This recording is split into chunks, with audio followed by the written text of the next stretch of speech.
Hello, everybody. Welcome to Solo 3, Part 1. I think Solo 3 would actually be the easiest solo to play among the three solos. So, if you are, say, like facing the exam 2 weeks from now and you still don't have a solo in mind, then I think this solo would be the first one that I would be learning if I were you. Let's get started. We have a blues lick at the beginning. Start with a double stop.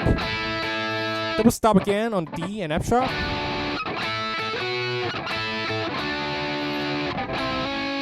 Double stop on the C and E, but hammer on to the C sharp. So the whole lick again. So sometimes I would hit the single note. So sometimes I hit the double stop. So let's do everything with the double stop. So one more time, 3 and 4 and. And then you do the whole thing again, starting on the upbeat. So again, the whole thing, 3 and 4 and.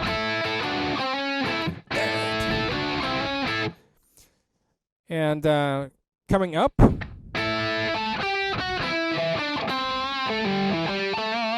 So what that was what we call octave displacement. So you have an A note. Just pretend that you have only the A note here. You can actually play one more note here, which is this octave below, and then you hit the G, F sharp, and E. So the concept was, if you have a line like this, which is pretty linear, and by linear what we mean is if you're following the scale, that's a linear sound. While if you have a more, if you incorporate more info jumps within a line, we call it something angular. So by incorporating octave displacement, you can make a simple line into something that sounds a little bit more advanced. So here again, E, hit the E here, and then do the C, D, C. So for the second half of the octave displacement line, it's just something like this, but then I do the octave here. So, and that way you can create a lot of new licks from your linear line. So definitely explore creating new lines with this concept. So again, so I just end this line with a very typical pentatonic line. So, and then at the beginning, I just spice up the whole thing by doing a double stop. So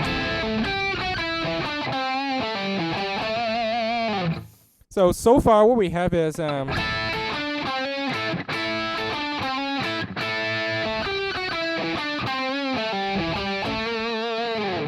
right.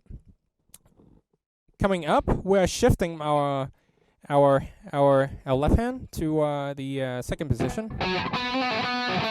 And if you know your pentatonic scales well, it's actually A major pentatonic here.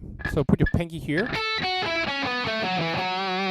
But like I said, in blues, you seldom play scales like that, and oftentimes it's just a few notes that's useful within the scale, and oftentimes you have to change some of the notes to make it fit, to make it sound really bluesy. So in this part,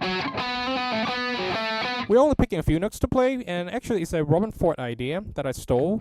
So hit the F sharp with the middle finger, and then third finger on a B, the 9. So you can see actually this note is not part of the A major pentatonic, so to speak. But now we know some basic blues playing note choices, and the C note is totally acceptable.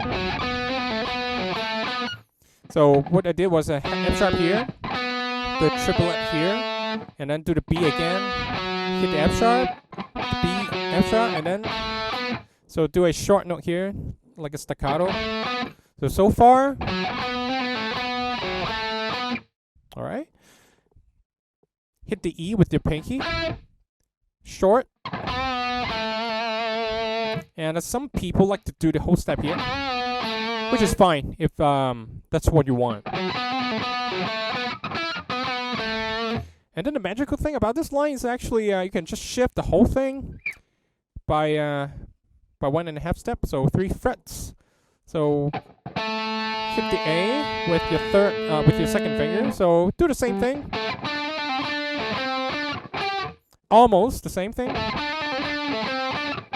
And then so up until this part, it's actually just the same line.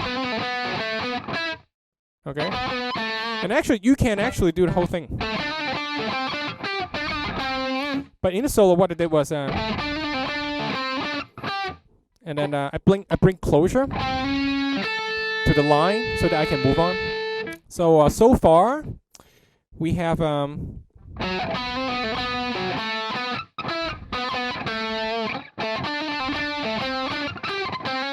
the magic is you find that this whole shape, when it's played here, is actually a groove. The fourth going to the flat 5, going to the flat 3, root again, and flat 3, and then flat 7. But to bring closure, to end the line, I played the flat 3 to 3 here. So so far the whole thing. Let me play part 1 slowly. So 3 and 4 and.